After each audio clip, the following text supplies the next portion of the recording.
अर्धा किलो रव्याचे परफेक्ट लाडू कसे बनवायचे हे मी आज तुम्हाला सांगणार आहे। तर अर्धा किलो रवा म्हणजेच हा जो कप आहे तो बरोबर 2.5 कप रवा भरतो आणि तो 20 मिनिटांमध्ये आपण बरोबर लाडू करणार आहोत। तर कमी मीडियम आणि म्हणजे थोडासा फुल गॅस करून आपण 10 ते 12 मिनिटांमध्ये रवा बरोबर भाजून घेतो आणि त्याच्यानंतर जो कप आहे म्हणजे तो आपण ज्याने आपण रवा मोजून घेतलाय त्याच कपने आपण बरोबर 1 कप भरून पाणी घ्यायचं आहे मोजून आणि नंतर त्याच्यामध्ये साखर तुमच्या आवडीनुसार म्हणजे जर तुम्हाला साखर जास्त आवडत असेल तर तुम्ही 1.5 कप म्हणजे 1.5 किंवा त्याच्यापेक्षा थोडीशी जास्त टाकू शकता। मी हा 1 कप पूर्ण आणि अजून अर्धा कप एवढी साखर घेतली होती।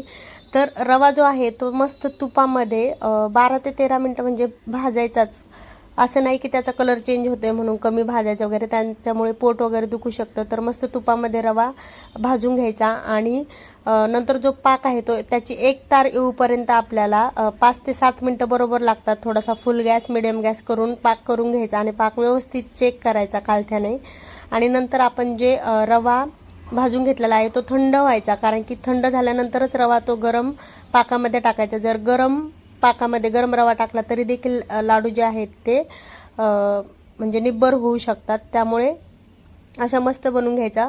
तर माझ्या लेकराला काय बाबा खाण्याचं कंट्रोल होत नव्हतं, मग त्याला मी काढून दिलं होतं आणि असं मस्त जवळजवळ अर्धा ते 1 तासानंतर असं झालं होतं पीठ, पण त्याचे वळवता येत नव्हते, मग पुन्हा रेस्ट करण्यासाठी ठेवले अर्धा तास आणि असे सुंदर लाडू तयार झाले होते। चला तुम्ही पण या पटापट लाडू खायला। तर रोजच गोड काय खायचं म्हणून हा ऑप्शन मी माझ्या बाळासाठी बनवला होता। तुम्ही पण हे लाडू नक्की करून बघा या दिवाळीसाठी।